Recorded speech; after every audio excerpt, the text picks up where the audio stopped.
Finish him. Or her? Welcome. And today we'll dive into a couple of great pro-revenge stories and their reactions. Coming up we have: I unleashed the monster of bureaucracy upon my neighbor and watched it destroy him. I just know you're gonna love these stories, so this should be a fun session. Hi, this is Derek. I just put the Drama Llama, Fred, back in his pen so that I can do this quick video for you with some of the stuff that Fred found on Reddit earlier today. If this is your first time watching our videos, help me out by watching to the end, and then giving me some feedback in the comment area below. I do respond to every single one, so don't be shy. And if you want more of these videos daily, don't forget to like and subscribe, with notifications turned on for this channel. Oh boy, let's get ready for some deep-seated revenge. Actually, a paladin posted, I unleashed the monster of bureaucracy upon my neighbor and watched it destroy him. This is a story of how patience is key. And how letting someone else get revenge for you is by far easier than doing it yourself. The setup. I live in one of those doubled up houses where they build two houses adjacent to each other. With mirrored layout, so we share a wall but are otherwise completely separate. For years, the house next to me belonged to a nice old lady, who you never really noticed or had any trouble with. When she died and the house was resold, the troubles began. The target is someone who I will refer to as Jack Sparrow, for reasons that will become clear later. Jack owns a sizable construction business, does some real estate on the side. He buys the house and rents it to a bunch of foreign construction workers that work for his business. I say foreign because it is relevant to the story. There are rumors Jack is doing some shady stuff to have these work for him dirt cheap, by claiming that they're national workers in their native country, and paying them according to that wage, and not the much higher minimum wage of my country. Not exactly on the up and up. Possibly unreported labor as well. Anyways, he stuffs 4 to 6 of these in said house for them to live while they work here. Now, I do not have anything against foreign construction workers, but these guys living next door have two traits that are very problematic. They are extremely loud and they do not give a F about anyone else. We're talking non-stop music and partying starting Thursday evening, throughout the entire weekend, until they leave at 5 a.m. Monday morning to go to work. Seriously, I don't know how or when they sleep, it is literally non-stop. We're talking I'm wearing headphones but still cannot hear my own sound over their music loud, since it would appear that they've designated the living room adjacent to the shared wall as the party room where the fun happens. At first, I do the neighborly thing and just suck it up, thinking it's just one party, just one weekend. After the third one in a row, I go over to ask them to turn it down. Since night disturbance, it's technically illegal to blast music this loud. Terrible on the street and across the street by my other neighbors, who have also complained. I'm met with a half-hearted, so sorry, we'll fix. Except nothing changes. I go over several more times, each time angrier, each time met with but it's not loud. If I can hear your music in my own house, over my own TV and music, I would say that it is in fact too loud. I contact Jack, since he is their landlord, and explain the situation, after which I'm met with an abrupt, sorry, not my effing problem. Basically, Jack told me to get effed. So I involve police, and call them every time things get out of hand. After about a dozen calls, sometimes even twice in the same night, it is clear that even regular police interference doesn't help the situation. I should mention that I am a lawyer, so I know what the next legal steps are. I also know that other than a token paper from a judge saying their music is too loud, I'm not really going to get anything. Things would, like they already sometimes had, become a cat and mouse game where they would blast their music extremely loud, to pee off or to wake me up, for a few brief moments, so that by the time I could get proof or police show up, there would be no music. I'm deadlocked with my only further option being pretty useless and a waste of time. At this point I'm biding my time and just waiting till something changes. I'm not saying that I condone people who bludgeon their neighbor to death with a rusty pipe, but I do somewhat understand what would drive someone to that point. The mistake. One day I'm at home and I notice quite a lot of ruckus next door, more so than usual. Suddenly, I see through my garden window that a wall is being partially torn down. You see, sometime over the years, the neighbors had built a small adjacent side building adjoining the main house. It was right on the border between us. And when the gardens were being refenced, the wall was used as a divider to save on fencing. Said wall was now in the process of having its top part ripped off by a crane. I was not informed of any of this, which, while not technically needed, would have been the nice thing to do. I go take a walk so I can take a look at what we're doing, and see that they've torn down the entire side building. The remaining wall between our gardens is the only part that has been kept intact, and even then, not the top part. Being a lawyer, and specifically, a construction/permit lawyer, I know two things. Poop like this is not allowed without a pre-approved permit from the city. There is no way in hell they have said permit. As I would have seen the application for it, I regularly have to check the online, public, accessible by everyone, application to see what permits are being applied for my job. And when I do, I tend to look over to my own area, just so I can keep up with what is being planned in my area. This is it. The moment I have been waiting for. The situation has changed and the time has come to exact revenge. A quick email sent to the municipal authorities lets me do my civic duty of reporting a potential crime. The fact that someone is building or demolishing poop without a permit. Since this is a simple report, no response happened since I'm not an official victim or anything yet. Since no further construction happens for a few days and everything was removed, I assumed that was that and they would only tear down the side structure, since it was starting to fall apart due to age. Neighbors have moved all their stuff that was in said building onto their lawn, and haphazardly covered it with a tarp. The next week, more construction materials are being delivered and construction starts. I send a new email to city services, with new pictures, saying that apparently, there is more planned, and that I hope they undertake the appropriate action. Instant response less than an hour later. They'd called Jack after the first time to inform him that what he was doing required a permit, and he had assured them that he didn't know that. BS, he's in construction, of course he knows, and that he would stop construction and request a permit. They called him again after my email, reprimanded him for not following his earlier promise, and he said again he would shut it down. I happened to be working from home that day, and had to stop myself from waving to the construction crew as they left. Later that day I get an angry phone call from Jack, who accuses me of reporting him and that I would be sorry. He would come after me for damages for his delays.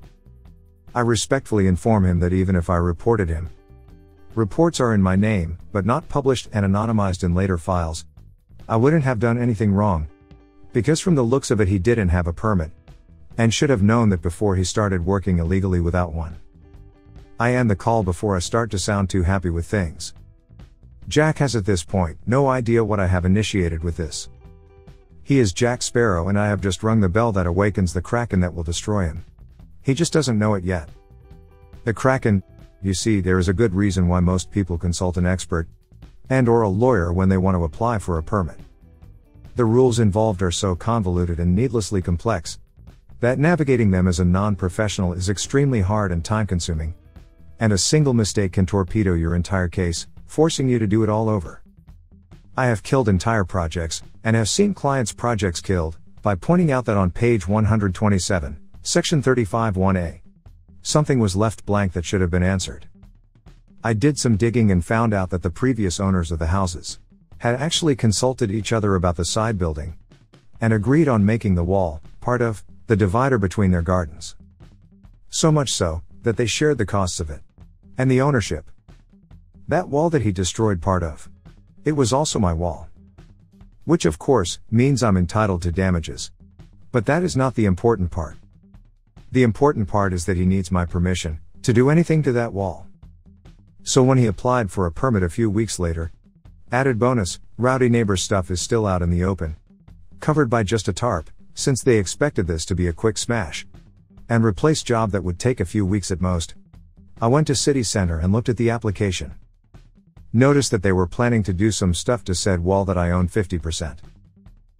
So I filed a complaint, following proper procedure, about the permit, namely that even if granted, it could never be executed, since Jack needed permission from me in regards to the wall, and he didn't have it, nor was I intending to grant it.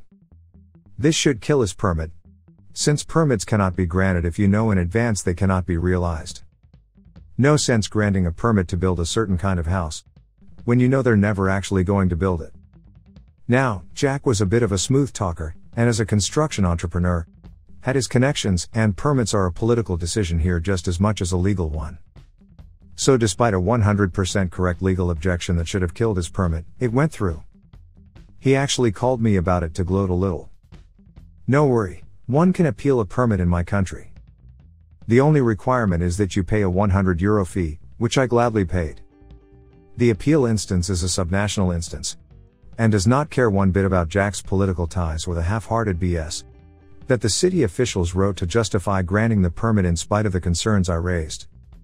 They terminate his permit without any hesitation on the aforementioned legal grounds.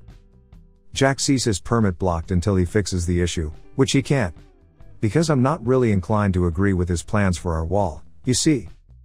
At this point, going through 2 lengthy procedures, it has been over 7 months. The neighbors have had an unfinished construction project in their yard the entire time, forced to store their stuff elsewhere. Something that was always supposed to be a temporary thing for a few weeks while we build, turned into something that was taking months, with no end in sight. But wait, there's more. The above was the administrative part of the matter, him getting the permit. Now doing construction work without a permit is also a criminal offense. And of course, my report got passed around to the appropriate instances, so now Jack was also the subject of a criminal procedure for construction offense. Not only did he risk fines and jail time, he was a construction business, and used his own construction business for the work he did on the property. So his company was also on the hook. And one of the sentences that can be given in these types of crimes is to be prohibited to do construction or construction-related activity as a business, either permanently or temporarily. Not only was he personally on the line, his entire business was as well. During this debacle, Jack tried to sell the property. This didn't really go too well because of a few reasons. 1. The property was inflicted with an illegal situation. The demolished side building was torn down illegally, and until said illegal status was resolved, it would stick to the property.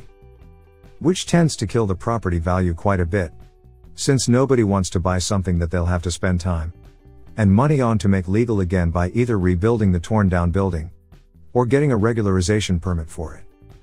Made even worse by the fact that he applied for said permit and had it denied. So he couldn't even claim that said permit would be super easy to get. Secondly, Jack never intended to sell the property in its current state. What he, as I now know, has done in the past is buy cheap old houses like the one next to me. He put some of his crew in it, who can't complain about the subpar accommodation. They thrash the place because they don't care and he lets them. Then when the place is done, he tears it down and sells it to a developer or develops it himself. However, due to his construction crime and the accompanying status for the property, Step 2 was not an option. He couldn't renovate it the way it needed to be. Small renovations would not be enough, because covering the crime was always a requirement in any permit he would request for the building, and because of me, he couldn't cover it. Couldn't sell it either, because the place was trashed, and any developer looking at it would dip out when they realized there was a construction issue and a vocal neighbor who would oppose anything big that they would try to do there. Lost of easier properties to develop than that one. In conclusion, anyway, that is where we are today. Jack is staring down the barrel of a criminal court procedure that is about to happen where he is risking his business and livelihood. His existing projects also gather special attention from city services now, since he is now outed to them as someone who cuts corners on permits and regulations. He cannot really sell the property unless he cuts a massive loss, since in its current state it is absolutely trashed. He cannot develop it or sell to a developer, because all development plans involve the adjoining wall, which he cannot use in big ways unless he gets my permission. The rowdy neighbors are stuck living in a smaller house than what they had, in a place they trashed but that cannot really be renovated or fixed in the major way that it needs. They have quieted down a lot, possibly because Jack blames them for his current situation, which isn't wrong, I suppose. I have awakened the Kraken and set it off on Jack Sparrow, and it utterly ruined him. And the best part is that I had very little to do it. All I really did was nudge the abomination that is municipal bureaucracy and point it in his direction. And they did the rest. I could tell you that he called me to complain, and even beg about letting him use the wall the way he needs it to, so that he can get on with his business and fix the issues, and use them to show his good faith in court in the criminal procedure, that he was losing money and customers over this, and was in danger of losing his entire business. And that I then smugly replied with not my effing problem. But he didn't, so for now we'll just have to imagine that he did.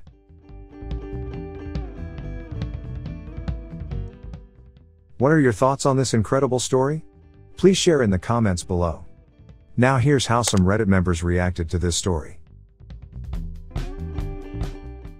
Donger00 reacted with, well, the better resolution would be for you to purchase the property at a very reduced cost, leaving him jack poop. This, you have an absolutely amazing opportunity at hand here now, hop. You should strike that iron while it's hot and make a tidy profit in the process as well. Yes. Put in a BS low offer. He might want to get from under it for a $1 sale. Worth it to op. Might be seen as extortion though. Perhaps they could run it through a third party.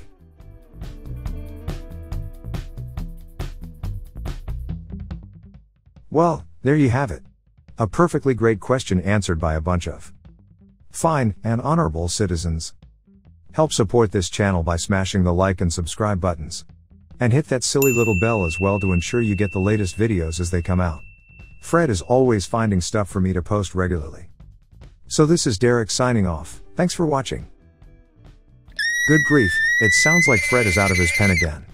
I think he found more drama for me to share with you. See you soon.